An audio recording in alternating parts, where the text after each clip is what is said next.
Hey guys, welcome back to my channel. In today's video, we're going to be continuing on with our self-taught painting series. In today's video, I will be painting this here snake picture. Let me show you. I originally took this picture back in 2022 when I was at a zoo, and I have since drawn it digitally a few times. It has had many different iterations, but now we're bringing it back to the physical with this watercolor painting. So let's go ahead and get into the art. Alrighty guys, so let's talk about this snake and snakes in general. So I really enjoyed the picture of this snake, clearly. I mean, I've redrawn it several times. I've included it as a Cozy Art Club prompt.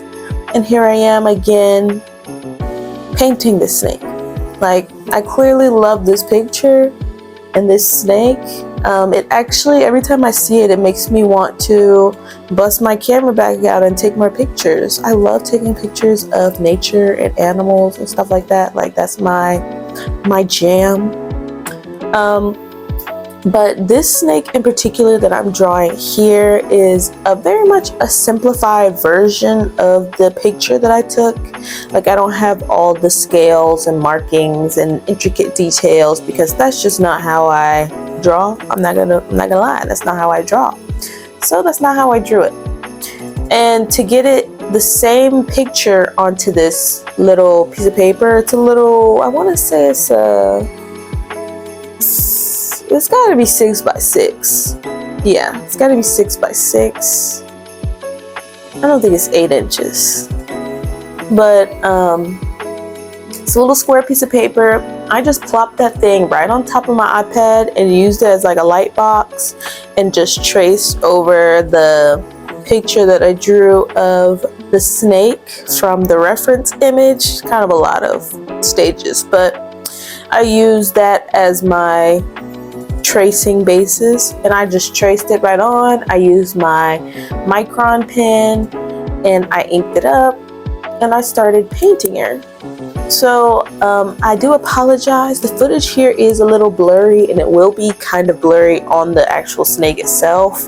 For some reason it was focusing on my hands and my long grow out on my nails. First of all, shout out to me. I've been growing out my nails. Those are my natural nails. Been growing them out for a couple months, but I've since chopped them down because they were just getting too long. But shout out to the growth. Shout out to the growth, because there was one point in my life I didn't think I could have long nails. Okay, tangent. Back to the snake. So really, it's not really important that this part is, like, you can see what's going on, but you don't necessarily need to see like the in-depth details, because honestly I was just painting it green and I was painting the wood brown, so it's not really, you're not really missing anything, but it does clear up a little bit later and it'll get better when I move the camera and stuff.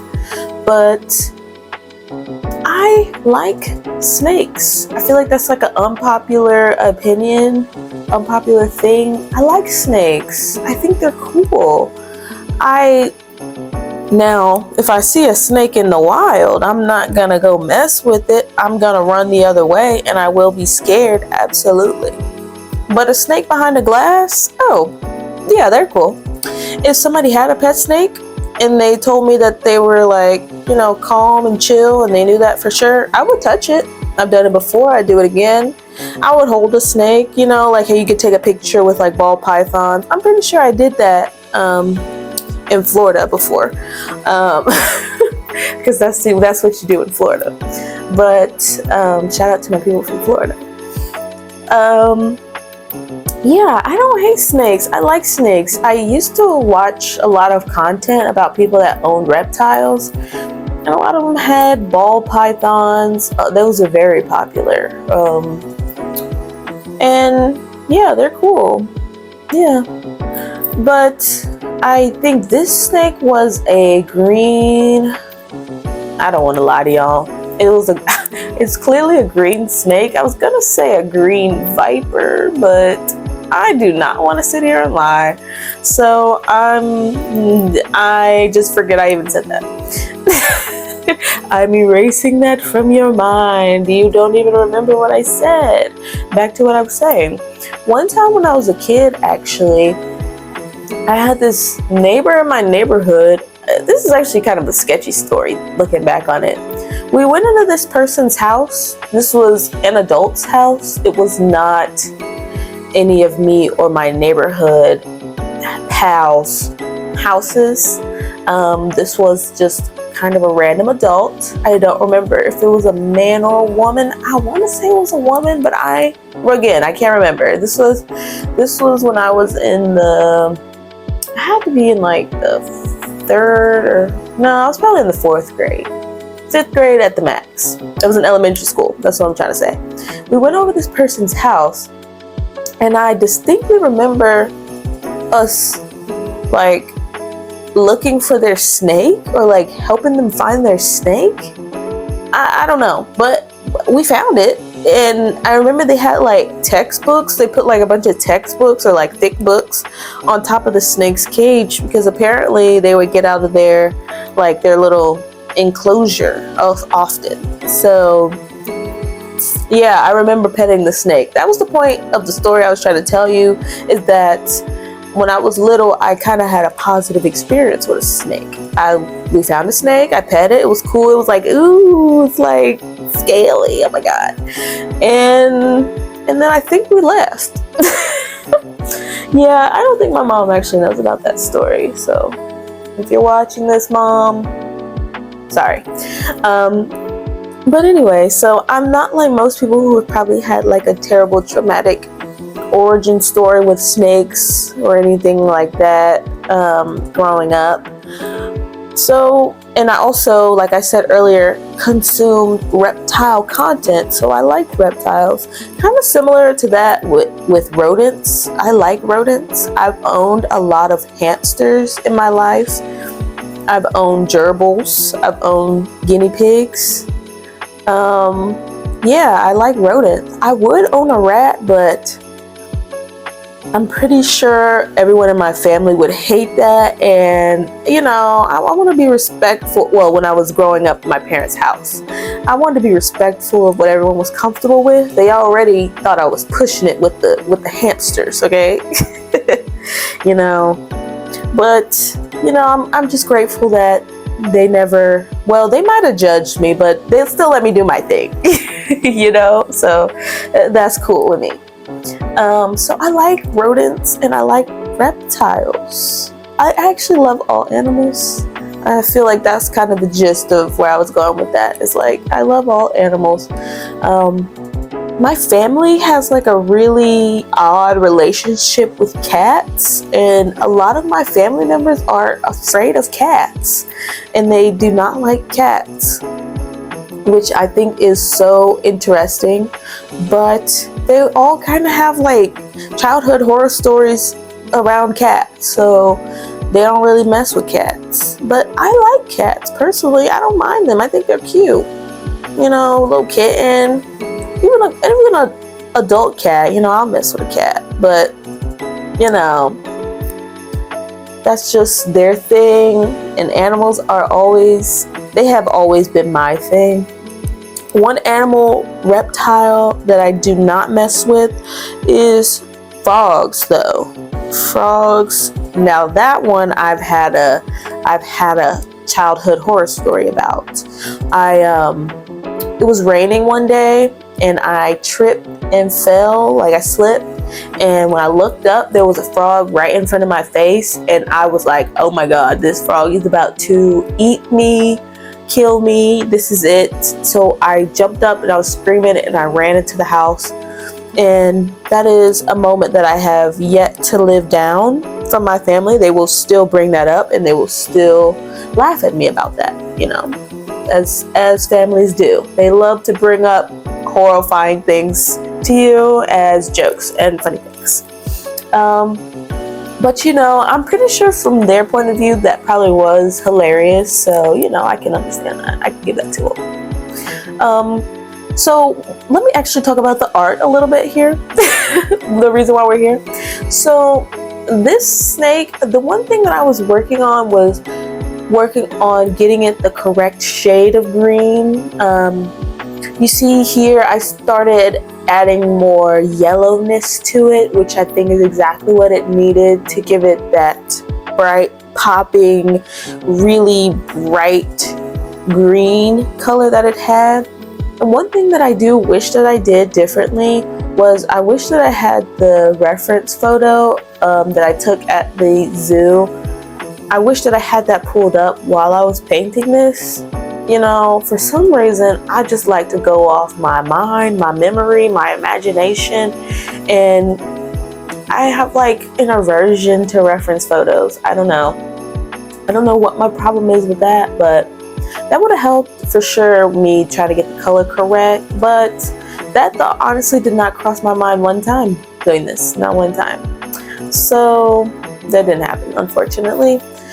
But I digress. It's a lesson to learn and something to use for the next time I draw something where I have a reference photo for and don't have to use my imagination. Like I literally don't have to do that. But I found that adding the yellow was really helpful to getting the color to what I wanted it to be. I wish I would have started off with like a bright, punchy yellow, sort of like maybe like an underpainting type of situation. I'm still trying to understand underpainting and how to do it. I have done zero research on it, so I'm just honestly using that word because I've heard it in sentences and I think I know the definition, but I have no, actual teachings, learnings, no sources to where I could say, oh yeah, this is exactly what that means. This is exactly how to do it. That I'm not sure of yet, but I will get there. I will do some research because I think that will be helpful for me achieving certain colors and, getting things to look how I want them to look, giving them more punchy brightness, using color theory, all that I do want to work on and develop. And this was just a great reminder for me to get on that. Do you guys like snakes? Let me know in the comments down below how you guys feel about snakes. Have you guys had like a traumatic experience with snakes when you were a child? I'm kind of doing a little research study now, a little, a loose study. I'm trying to see if there's like a correlation between like childhood terrifying examples and how people feel about certain animals when they're adults. So let me know down below your trauma. If you're comfortable, obviously, I'm not forcing you to do anything, please. But yeah, I'm just curious. I want to know about that, and I want to know how you guys feel about other animals and rodents. You guys like rodents? One of the hardest pets, not one of the hardest pet I've owned were guinea pigs. They were the most demanding. They needed a lot.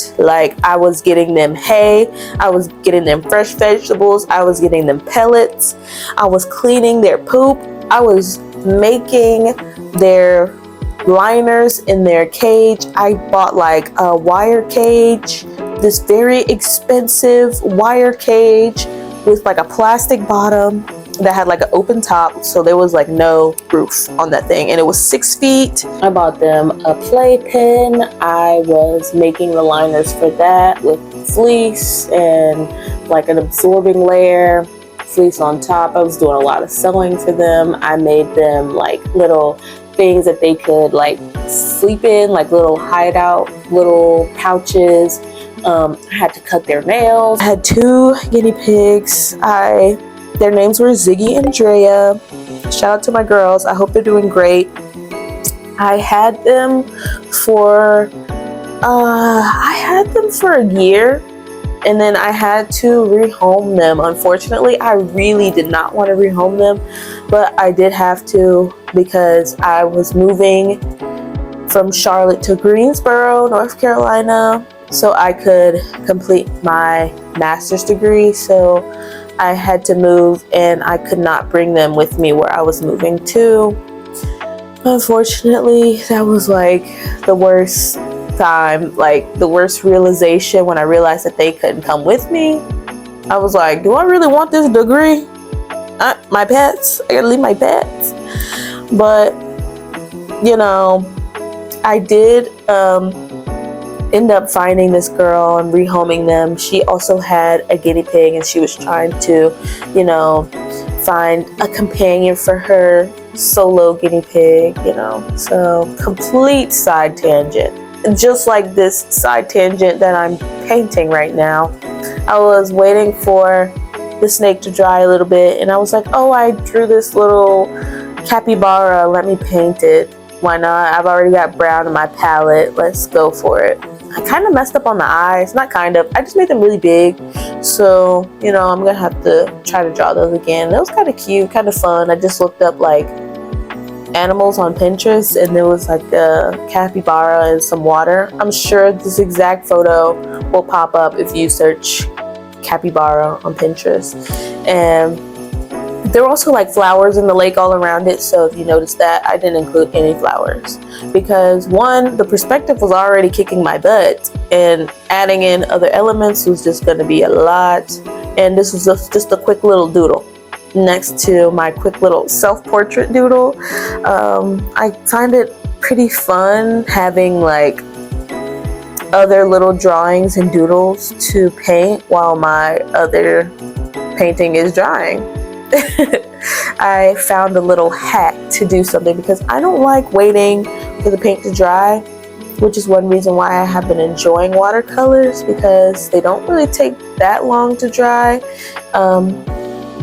And you know, while you wait, you just paint something else real quick. And you know, that's what I did. I like to continue, have a little fun while I'm waiting because if I don't, then I'm just going to get on my phone. I'm going to start scrolling and I'm going to be on the phone. I'm going to be like, oh, wait, I was supposed to be drawing and painting, you know. So it's a way to help keep me off my phone, keep my eyes off the screen. I hope you guys enjoyed this one. I hope you didn't mind my tangent rant about animals and things. I really do love animals and I will talk about them all day if I could.